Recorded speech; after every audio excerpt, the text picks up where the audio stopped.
চেষ্টা কৰিছোঁ এটা গুৰুত্বপূৰ্ণ খবৰ বসন্ত কুমাৰ গোস্বামীয়ে ডাঙৰ মন্তব্য আগবঢ়াইছে আৰু জনাই আছো টাইম এই বিগ ব্ৰেকিং ডাঙৰ খবৰ স্বৰবাসীৰ বাবে বাছি আছে অসমীয়া ভাষা এই মন্তব্য অসম সাহিত্য সভাৰ সভাপতি বসন্ত কুমাৰ গোস্বামীৰ স্বৰতকৈ উজনিতহে অসমীয়াত বেছিকৈ ফেল কৰে বড়ো মিচিঙে নকয় স্বৰৰ লোকেহে নিজক অসমীয়া বুলি পৰিচয় দিয়ে বড়ো মিচিঙে নিজক অসমীয়া বুলি পৰিচয় নিদিয়ে বুলি উল্লেখ কৰিছে মুছলমান মানেই বিদেশী নহয় লুইতপৰীয়া অসমীয়া হিচাপে আকোৱালি ল'ব লাগিব স্বৰৰ লোকসকলক লুইতপৰীয়া অসমীয়া বুলি কৈছে আগন্তুক লোকপিয়লত স্বৰবাসীয়ে যদি সহযোগ নকৰিলে তেন্তে কিন্তু অসমীয়া দ্বিতীয় শ্ৰেণীৰ নাগৰিক হ'ব স্বৰবাসীয়ে অসমীয়া বুলি পৰিচয় নিদিয়া হ'লে 1931 বা 1951 চনতেই অসমীয়া সংখ্যালঘু হ'ল হয় স্বৰবাসীৰ সিদ্ধান্ত অসমীয়া জাতিৰ কাৰণে ইতিবাচক দিশ বুলি উল্লেখ কৰিছে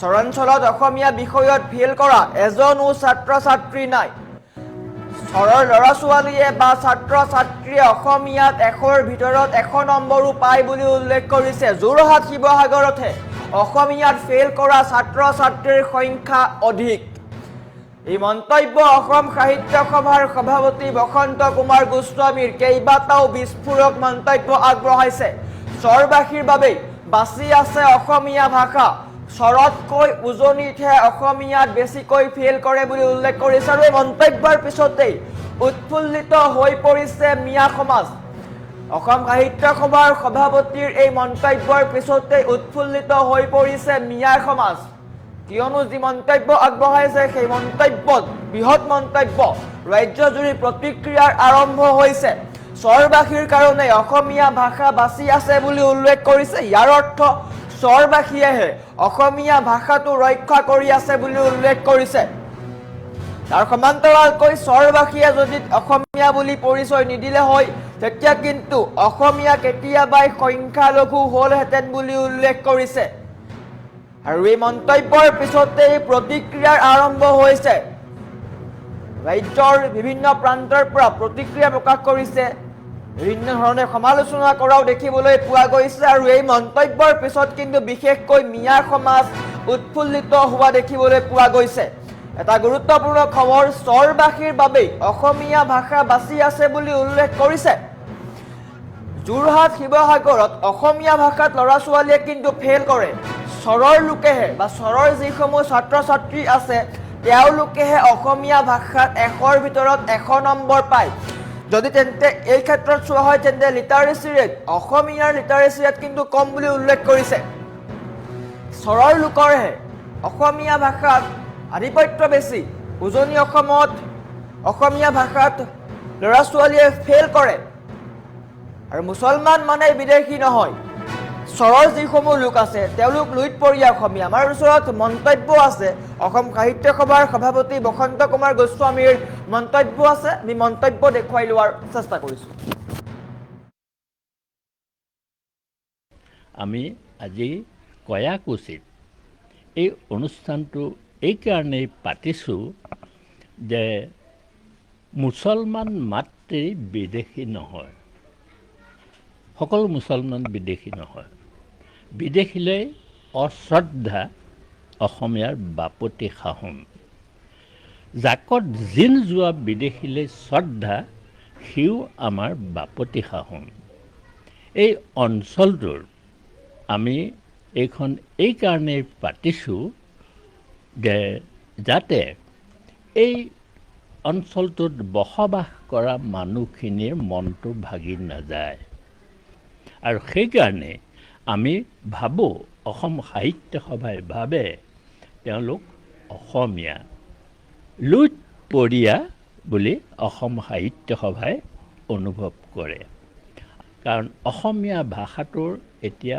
48% অসমীয়া ভাষাভাষীৰ লোক আছে অসমৰ লোকপিয়ল আহি আছে এইবাৰ চৰ চাপৰিবাসীয়ে যদি সহযোগ নকৰে অসমীয়া লোক ছেকেণ্ড ৰেট চিটিজন হোৱাটো শতকৰা 100% আজি ইয়ালৈ আহিছোঁ তেওঁলোকে আমাক কৈছে আমি কেতিয়াও ব নেলেখোঁ, অয়ে লিখিম। গতিকে এইটো এটা অসমীয়া জাতিৰ বাবে আমাৰ এটা বৰ ইতিবাচক দিশ। স্বৰবাসীয়ে যদি অসমীয়া বুলি নক'লেহেঁতেন 2031 চন, 2041 চন, 2051 চনত অসমীয়া ভাষা ভাষী সংখ্যা লঘিষ্ঠ হ'লহেঁতেন। অহা যিটো চেঞ্চাছ সেইটো হৈছে আমাৰ মূল লক্ষ্য। আজি ইয়ালৈ আমি আহিছোঁ, আমি আশা কৰিছোঁ ইয়াৰ সকলোৱে কেতিয়াও ব নেলেখে, তেওঁলোকে অসমীয়া ভাষা বুলিয়েই নিজৰ পৰিচয় দিব। আমাৰ লক্ষ্যটো হ'ল আমি যাতে কোনো অসমীয়া জাতিটো যাতে ছেকেণ্ড ৰেট চিটিজেন হ'বলৈ নাযায়। বড়ো জনগোষ্ঠীয়ে তেওঁলোকে কেতিয়াও অসমীয়া বুলি নকয়, বড়োৱে ক'ব, নহয় নে? মিচিঙে মিচিং বুলি ক'ব। এই স্বৰবাসীয়েহে অসমীয়া বুলি ক'ব। যিখিনি স্বৰ অঞ্চল আছে তেওঁলোকৰ 100খন স্কুল আছে, মোৰ ইয়াতে সোমাই আছে, কোনেও স্কুলত কোনো ফেইল কৰা নাই। আচৰিত কথা। স্বৰ অঞ্চলত মই বিভিন্ন স্বৰত গৈছোঁ। মই স্বৰ অঞ্চলত কোনো অসমীয়াত ফেইল কৰা ল'ৰা ছোৱালী এটাও নাই। মই হজ সমিতিৰ যেতিয়া বিদায় হৈছিলে তাত মই এটা বাক্য কৈছিলোঁ যে অসমীয়া ভাষা শুদ্ধকৈ লিখা আৰু অসমীয়াত 100ৰ ভিতৰত 100 নম্বৰ পোৱা ছাত্ৰ ছাত্ৰী স্বৰ অঞ্চলতহে আছে। আৰু এটা কথা মন কৰিব, কম বহুতেই কম। অসমীয়াত ফেইল কৰা লোকৰ সংখ্যা কম, বেছি মানে। শিৱসাগৰ জিলা যোৰহাটত অসমীয়াত ফেইল কৰা ল'ৰা ছোৱালী বেছি, কিন্তু স্বৰ অঞ্চলত এটা ল'ৰা ছোৱালীও, মোৰ ষ্টেটিষ্টিক্স আছে, মই এনেই কোৱা নাই, কোনো অসমীয়াত ফেইল কৰা নাই। সুন্দৰ আৰু হাতৰ আখৰ আপুনি কি চাব। গতিকে অসম সাহিত্য সভাই এই গোটেই অসমখনৰ জাতি জনজাতি চৰ চাপৰি অঞ্চলৰ লুইতপৰীয়া যিসকল অসমীয়া যিসকল, এইসকলক লৈ সমন্বয় সাধন কৰিবৰ কাৰণে আমি এটা চেষ্টা কৰিছোঁ।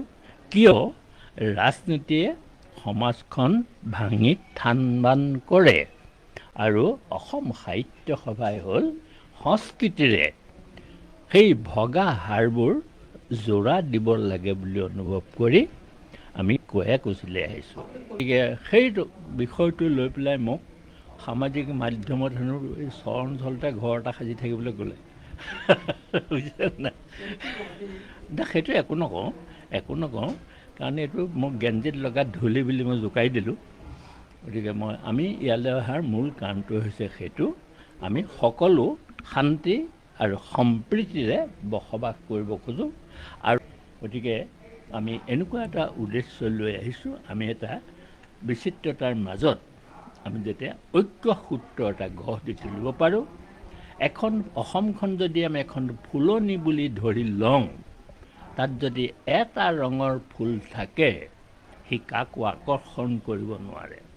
ইয়াত বিভিন্ন জাতি জনগোষ্ঠী আছে, বিভিন্ন ৰং তাৰ মাজত আছে, সেইটোৱে হৈছে বিচিত্ৰ ৰূপ। সেই বিচিত্ৰ ৰূপটোৰ মাজতে আমি ঐক্য সূত্ৰডাল বিচাৰি উলিয়াব লাগিব আৰু সাংস্কৃতিক বন্ধনেৰে আমি বান্ধ খাই থাকি আমি নিজকে অসমীয়া বুলি পৰিচয় দিবলৈ আমি যত্ন কৰিব লাগিব, যিটো এই চৰ চাপৰিবাসীয়ে কৰিলোঁ। দ্বিতীয়তে আপোনালোকক আৰু এটা কথা কৈ থওঁ, আপোনাসকল যিহেতু সাংবাদিক, এতিয়াৰ পৰা আপোনালোকে মেৰা পানীক লৈ আৰু কোনো বাতৰি কৰিবলৈ সুবিধা নাপাব।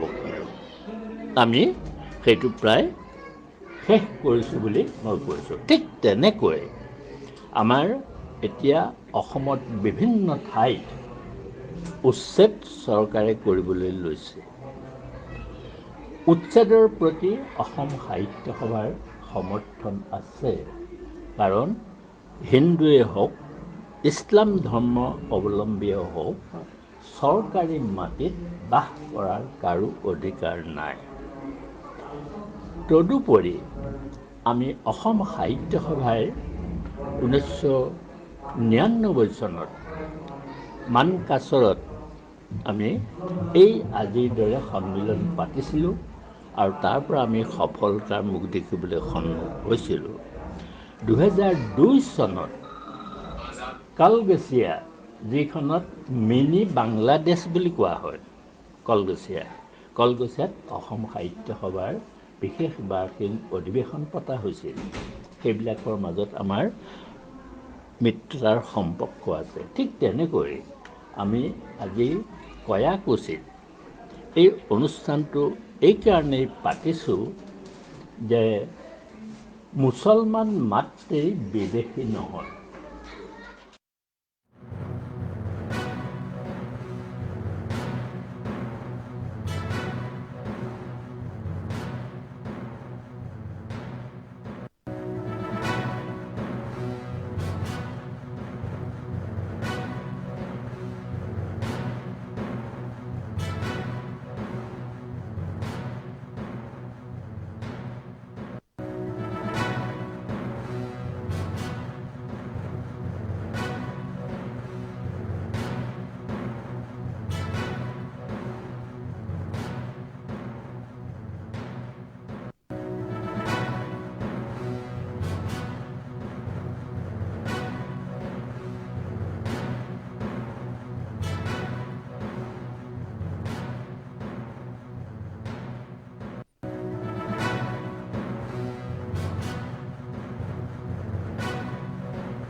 নমস্কাৰ, মই এপলিনা টাইম এটালৈ স্বাগতম জনাইছো। এই মুহূৰ্তত আন এটা